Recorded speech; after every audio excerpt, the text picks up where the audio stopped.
What glorious morning light on my Ficus macrophylla up here in Winters, California. Inland, very far inland, very hot. We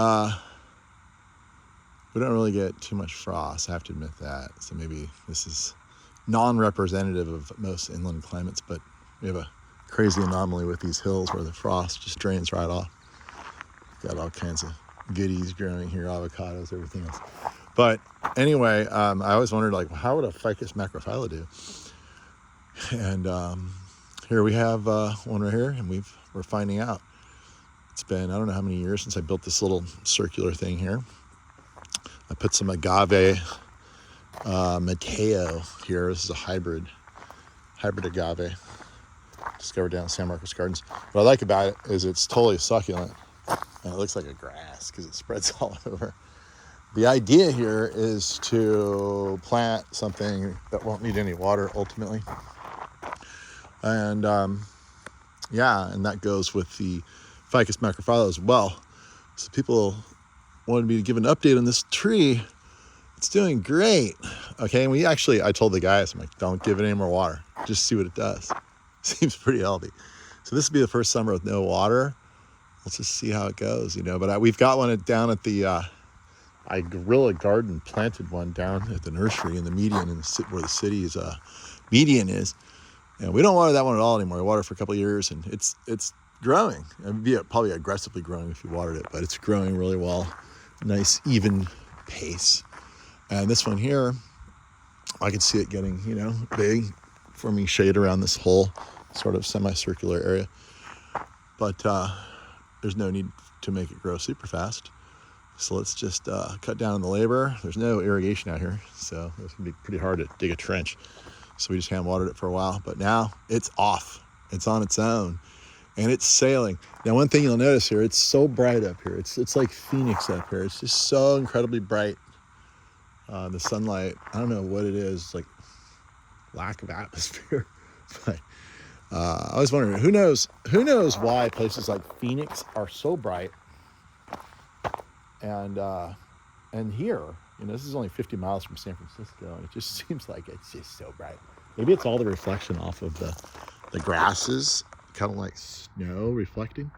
I don't know. But anyway, because there's so much light here and there's so much heat, these leaves don't need to be very big at all. A lot of times the response of plants that are in really bright conditions is the leaves will be really compact and small. And in low light conditions, plants will be, big, giant leaves. So even in full sun in a place like San Francisco, these leaves in the same plant will be 3 times as big. So they're not quite as big. They're just not. Here's a bigger one. I've seen them a lot bigger than that, from the same plant. So, but yeah, it's got this beautiful white trunk, and I think we've got a winner here now. It's the perfect centerpiece. Now, the Ficus macrophylla will ultimately make these huge buttress roots, and so you kind of have to give it a little bit of space for that, so it doesn't just disrupt everything, or just have a gravel driveway, and then it doesn't matter. And these rocks are just laid in there. They're not mortared or anything, so if it moves them around, so what, right? However, if you are to build a concrete driveway around this or some kind of masonry driveway, what you'll do, you plant this tree, you dig a big trench all the way around it, maybe like 18 inches deep, maybe like a foot wide, or maybe 18 inches wide. Just stack a whole bunch of rebar in there, and then have it, bend, and then put a curb on that, so it's like 18-inch footer plus the 4 inches of concrete, plus the 6 inches of curb. You've got yourself a friggin' barrier, because then if you make your concrete a little thicker, coming into that, maybe not 4 inches, maybe like 6 or 7, and then have it taper back to 4. I bet you if you did that, you could have a big old macrophylla with big old roots, and it's not going to do a darn thing, because it's just all that stuff is locked in place and really strong. Now, if you just put asphalt around this, it'll just all over the place like butter. And so there's Ficus macrophylla. It's native to Australia, and I'd love to go down and see these trees in habitat. And it's on the bucket list. A lot of things are on the bucket list. Problem is, there's lots of things on the bucket list here that I'm supposed to get done, including mowing today with that tractor. That's why we're here. I saw the morning light. I'm like, you know what? Let's give them an update. There's inquiring minds want to know. I'm noticing something over here that happens in the morning. Might as well take advantage of that while the camera is on. Give you guys some flower porn to enjoy. And that's my job. My job to give you flower porn. Here it is. Look at this. Look at these beautiful morning flowers. Yeah, the light's not so great on that one. Oh, kittens.